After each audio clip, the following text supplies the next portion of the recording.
Soy de formación comunicólogo, estudié en la Facultad de Ciencias Políticas y Sociales de la UNAM, la carrera de Ciencias de la Comunicación, con la especialidad en Comunicación Política. Tengo una maestría en Comunicación bajo la línea de investigación en Innovación Tecnológica. He formado parte como asesor legislativo en la Cámara de Diputados y en la Cámara de Senadores, y actualmente soy coordinador de política digital en el gobierno del estado de Chihuahua.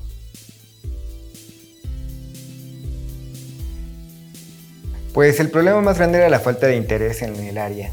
Esto antes era una dirección que se llamaba Dirección de Desarrollo y Modernización Tecnológica, que no tenía nada de desarrollo ni de modernización.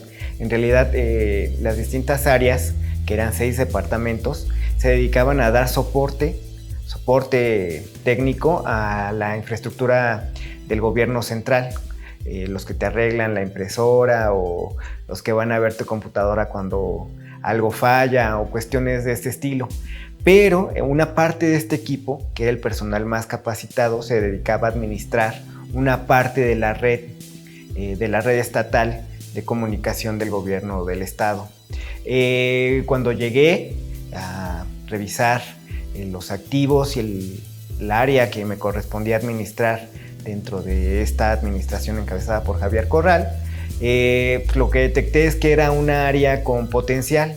Era un área con potencial porque al final es el estado más grande de la República y claro que tenía una infraestructura pasiva que daba operación a distintas regiones del estado, lo cual me generó la inquietud de descubrir cómo estaba esta infraestructura y qué hacía falta para verdaderamente modernizarla y mejorar los servicios, que cuando llegamos era un déficit para la mayoría de las dependencias y de manera particular para la Secretaría de Hacienda, que los procesos de los nuevos lineamientos hacendarios impedían al Estado un mayor recaudo. Entonces, para la Secretaría de Hacienda se convirtió en un tema de primera necesidad, en el que, como una área de reciente creación, nos involucraron para generar las condiciones para que un nuevo sistema pudiera entrar en operación. Eso nos permitió ir descifrando cuál era la verdadera solución de fondo, ¿no? Y la verdadera solución de fondo pues era descubrir qué teníamos, ¿no? De un presupuesto de alrededor de 50 millones de pesos, el 80% se iba o estaba destinado a pagarle al carrier los servicios satelitales, los servicios de internet y los servicios de transporte de datos. Y todos los cobraban en paquete. Este paquete de servicios impedía al contratante, que es el gobierno del estado, identificar en dónde estaban puestos, cuánto costaban cada uno y cuáles de estos se disponían. Entonces lo primero que se hizo, además del inventario de talento, fue identificar en dónde estaban depositados esos recursos. Y al identificar que buena parte de los recursos se derogaban sin utilizarse o en condiciones no óptimas para el mejor desempeño de la administración pública, pues decidimos como ir descubriendo como toda esta maraña de problemáticas, y una de ellas fue identificar que los servicios que eran arrendados con el proveedor estaban limitados para la operación que requería el gobierno del estado, y que la apuesta o la instrucción del gobernador, que era habilitar la red y ponerla al servicio de la ciudadanía como un bien público, era imposible si estos dependían de un tercero, y que este tercero, por la propia rentabilidad que requiere, pues en un estado como Chihuahua, con una población dispersa, pues era imposible utilizar esta vía como mecanismo que permitiera dar garantía a la petición o a la instrucción del gobernador del estado. Entonces, ¿qué descubrimos? Una red híbrida de más de 200 enlaces arrendados o propios, y que los enlaces propios, a pesar de sus limitaciones, prestaban mejores servicios que los que prestaba el operador. Porque cuando llegamos teníamos una red que conectaba a ciudades con enlaces de cobre, y esos enlaces de cobre te los cobran por kilómetro y por capacidad de transporte. Entonces prácticamente teníamos utilizado toda la infraestructura del operador, lo cual le impedía a las ciudades adquirir servicios porque todos eran dedicados para el gobierno del estado, y por otro lado una infraestructura que la necesidad de la administración de la red fue requiriendo que se pusieran enlaces propios.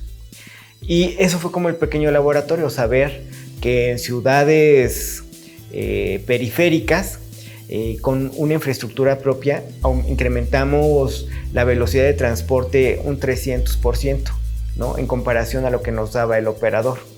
Y que al cancelarlo e invertir en infraestructura, la mejoría era en términos presupuestales un beneficio mayor y en términos de calidad de servicio, pues altamente beneficiosa para los usuarios, que entonces nada más era el gobierno central, ¿no? Los distintos servidores públicos que integran el gobierno del estado, más de 14,000 empleados gubernamentales. Y ese fue como el primer paso, identificar las condiciones de la red, que teníamos una red obsoleta, no homologada, no modernizada, pero con un enorme potencial.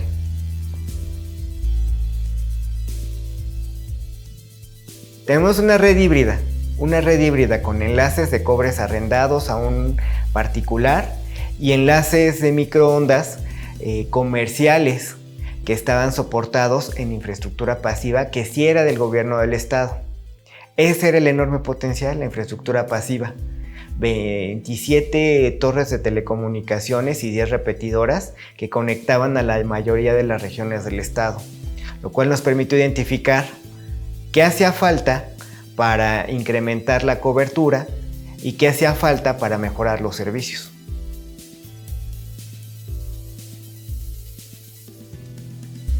En el 2017, el gobernador del estado arrancó un proyecto gubernamental que se llama todavía Desarrollo, Paz y Reencuentro, en una ciudad del estado de Chihuahua, en un municipio llamado Madera, en donde se integraron distintas dependencias del gobierno del estado con el propósito de mejorar las condiciones de vida de la región.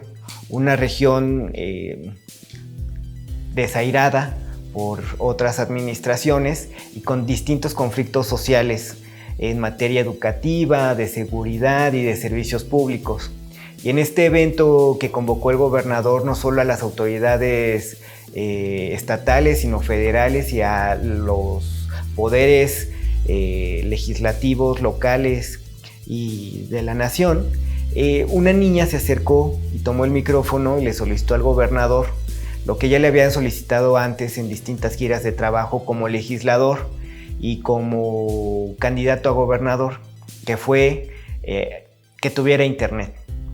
Esta niña, que entonces tenía 9 años, le pidió al gobernador que le conectara su ciudad, y entonces tomó como mayor relevancia la tarea por la cual se creó esta dependencia nueva en su administración, que es la Coordinación de Política Digital.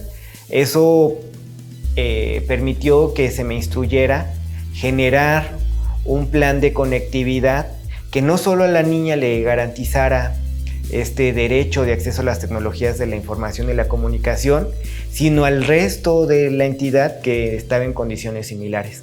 Ese es el hito que a nosotros nos permitió poner todo nuestro enfoque en tener un plan para conectar Chihuahua.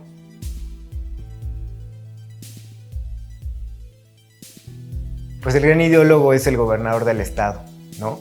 La trayectoria que lleva por la defensa y la búsqueda de garantías para el ejercicio pleno del derecho a la información, la libertad de expresión, entre todos estos, como el derecho a la comunicación, pues él es como el ideólogo de un proyecto como el Plan Hiperconvergente de Conectividad.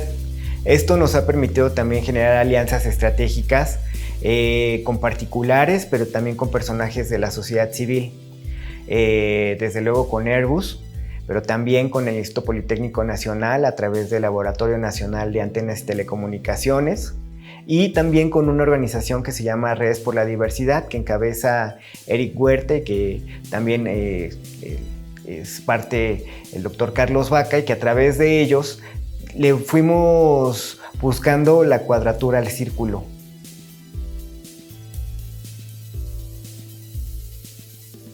El gobierno del estado, entre las cosas que identificamos, es que utilizaba su propia infraestructura pasiva para prestar distintos servicios. Por un lado, los sistemas gubernamentales como el recaudo, la procuración de justicia, pero también soportaba la red de radiocomunicación. Y lo cual nos parecía lógico, porque es así como hoy opera el sector de telecomunicaciones, a través de una infraestructura compartida. Y esta infraestructura compartida nos permitió configurar o tomar ese sentido para una mejor optimización de los recursos estatales, que también era el gran propósito después de recibir un estado en bancarrota, cómo utilizar mejor los recursos. Y en este tema de la infraestructura de telecomunicaciones, pues era también aprovechar lo que ya había y mejorarlo para no solo el beneficio de una dependencia en lo particular, sino para todo el gobierno del estado. Y creo que también esa es parte de las ventajas de nuestro plan hiperconvergente de conectividad: utilizar la infraestructura para la prestación de dos servicios, de la mejoría de la comunicación de las fuerzas de seguridad y, por otro lado, la mejoría de los sistemas gubernamentales al tener una carretera de mayor capacidad para el transporte de los sistemas gubernamentales, y que con la visión que desde el inicio se tuvo en esta administración de utilizar la infraestructura como un bien público, también habilitarlo para la ciudadanía en lo general.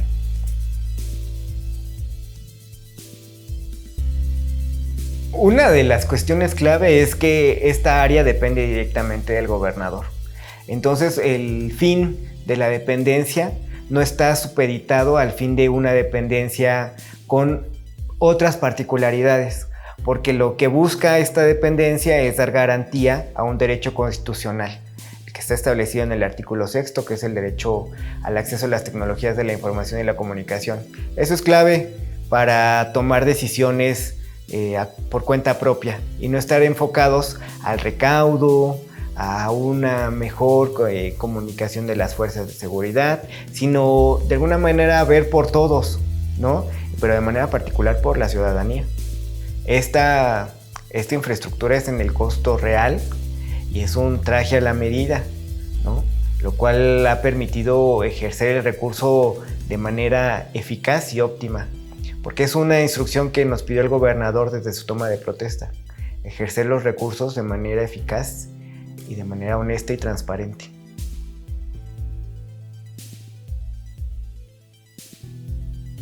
Pues el principal beneficio es el incremento de la cobertura.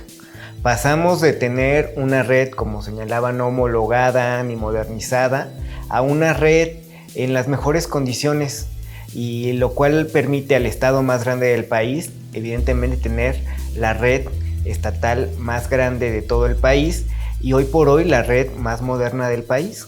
Incrementamos la cobertura un 40% y mejoramos la velocidad de transporte hasta 36,000%.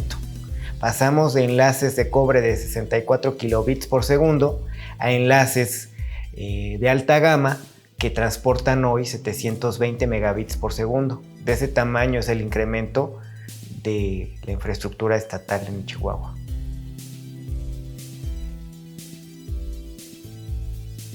Chihuahua tiene 67 municipios y en 67 municipios está la población concentrada en apenas dos ciudades, que es Chihuahua y Ciudad Juárez. Pero el resto de los municipios, los otros 65, la población es dispersa, y además de esta dispersión en la población, al estado se le atraviesa la Sierra Madre Occidental, lo cual hace aún más retador la posibilidad de conectar las distintas regiones del estado. Hoy nuestro plan hiperconvergente tiene cobertura en 52 municipios, lo que impacta en el 97% de la población.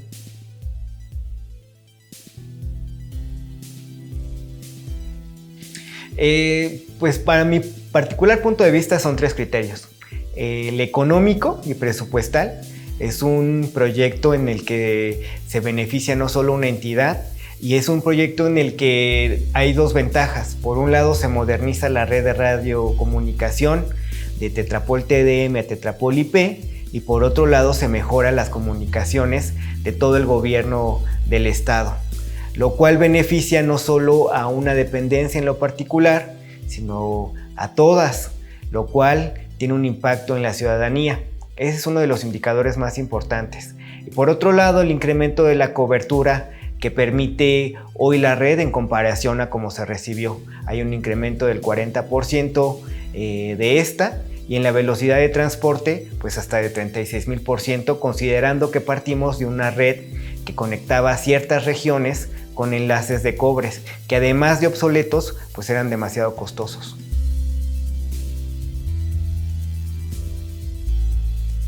El gobierno del estado y el gobernador del estado tiene la visión de que esta carretera va a permitir a las distintas regiones del estado ahora construir las avenidas y las calles. Eso ya no nos va a tocar, pero la infraestructura tiene ese potencial.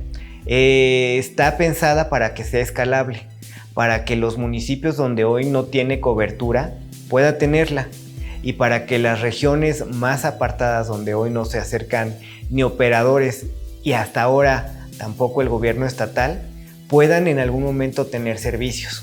Es una inversión de largo plazo porque la infraestructura está pensada para que sobreviva al menos 20 años.